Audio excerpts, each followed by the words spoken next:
Coucou, c'est Tata Nexua et dans cette 6e vidéo de cette saison 4, on va parler du public cible. C'est quoi ce truc? Vous inquiétez pas, nous allons voir ça ensemble. Savoir à qui est destinée son œuvre est primordial. Et ça va servir très vite, par exemple, pour l'appel au chroniqueur que l'on verra la semaine prochaine. Avouez que cette transition est ciblée, c'est parti pour le générique.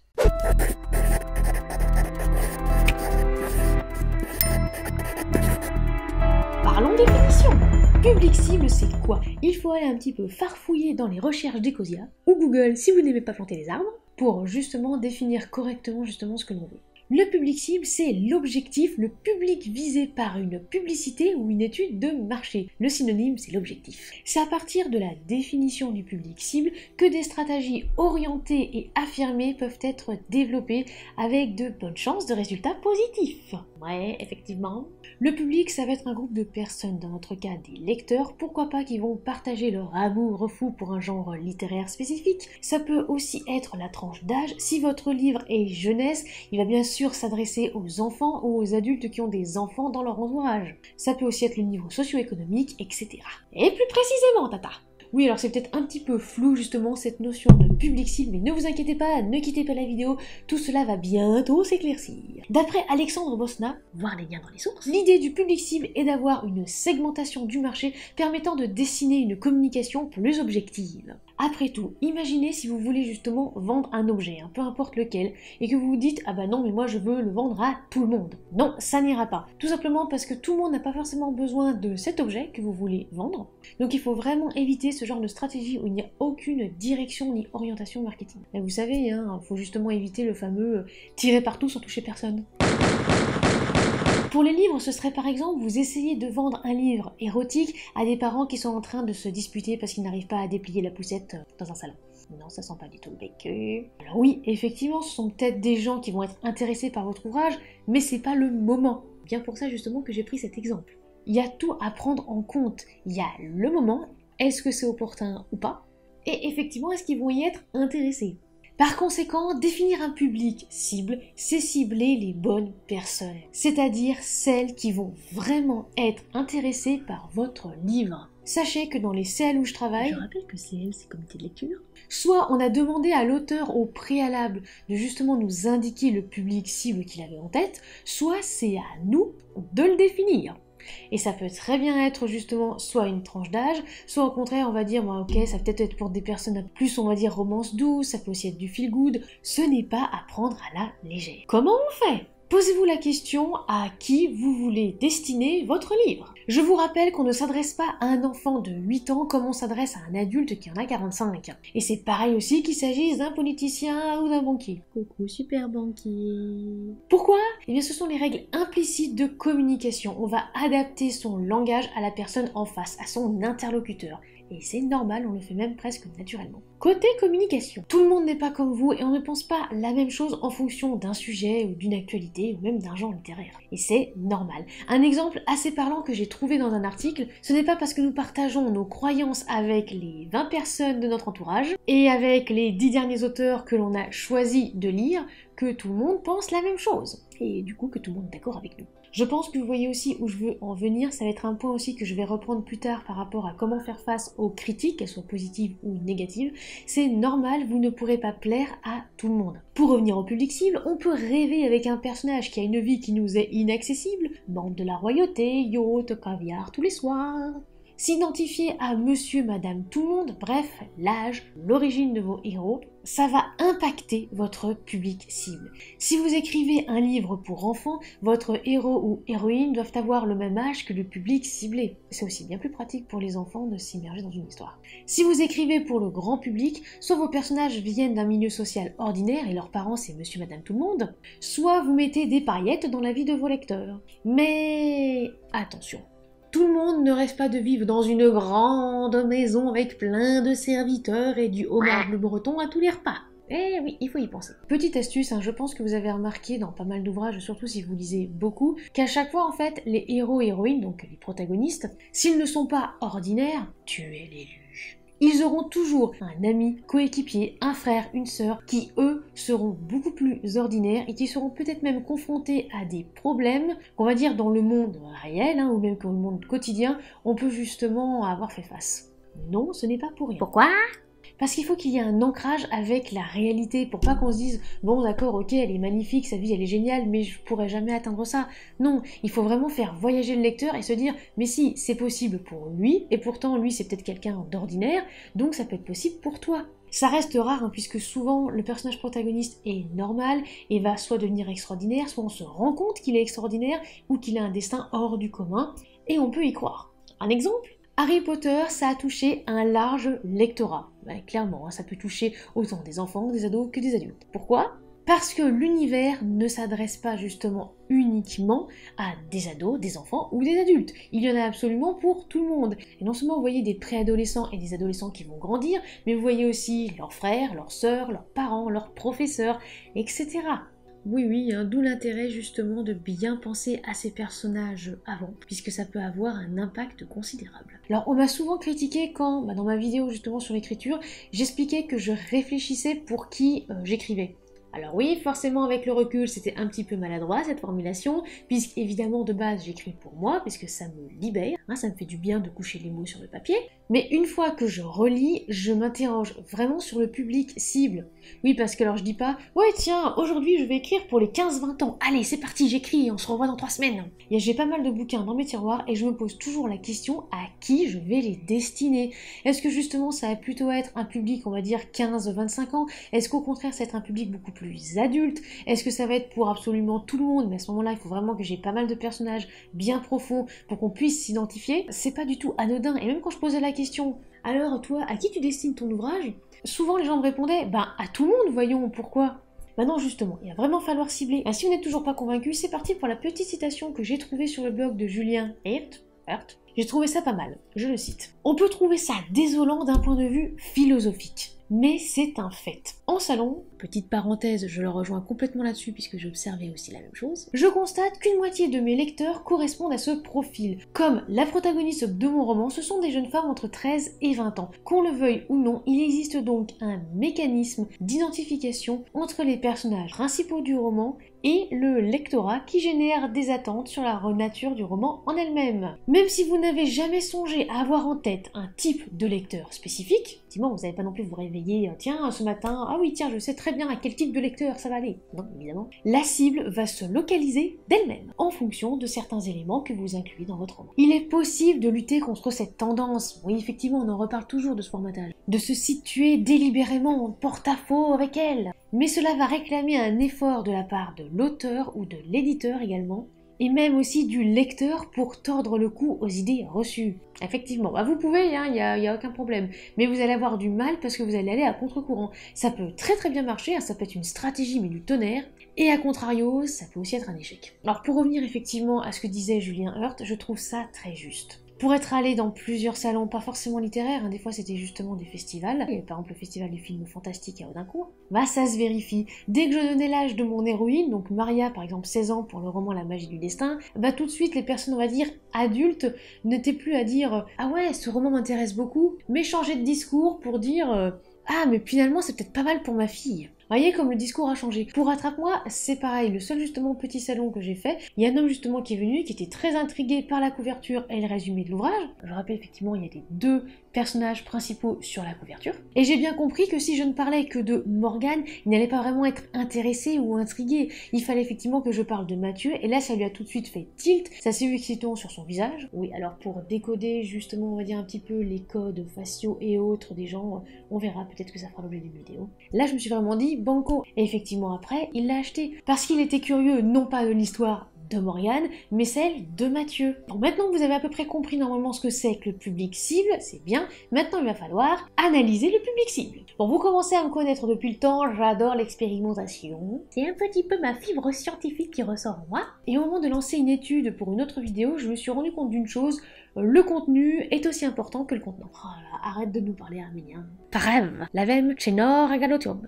Bref, oui, vous inquiétez pas, maintenant je vais parler français. Essayez! Pourquoi je dis ça? Il va falloir justement essayer. Évidemment, quand vous êtes auteur débutant, admettons vous avez entre 0 et 10 abonnés sur les RS, je vais prendre l'exemple de Twitter. Vous voulez sortir votre livre dans quelques mois et vous avez estimé à peu près votre public cible par rapport à votre protagoniste, donc vous vous dites, bon, ça va peut-être intéresser les 25-35 ans, plutôt les geeks, fans de Stargate, non je ne vise personne, fans des nouvelles technologies car justement votre livre va en parler, et des adeptes des jeux vidéo et pourquoi pas aussi les vidéos YouTube du jour du grenier. Ceci est un exemple complètement objectif. Nope. Par où vous allez commencer pour vérifier si votre public cible est le bon, pour vraiment savoir si vous allez cibler les bonnes personnes. Par faire un post.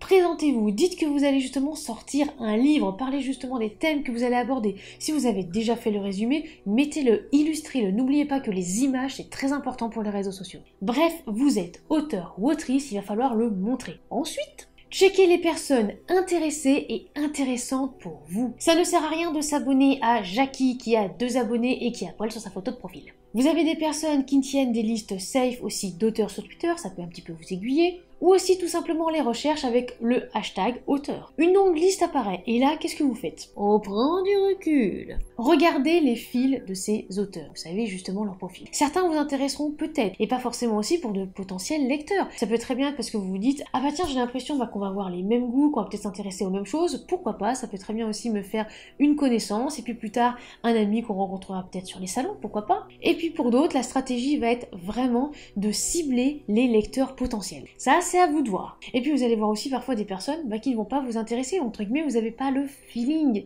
Imaginez justement à l'inverse, c'est exactement pareil pour vos lecteurs. Il y a certains lecteurs qui vont être très intéressés, très intrigués justement par votre ouvrage, vraiment, mais il va leur falloir très vite le lire. Et d'autres qui seront plus réservés, plus sceptiques, on va dire. Et encore une autre partie, ah non, là vraiment, ça m'intéresse pas, ni la couverture, ni le résumé, ça me dit pas. C'est normal.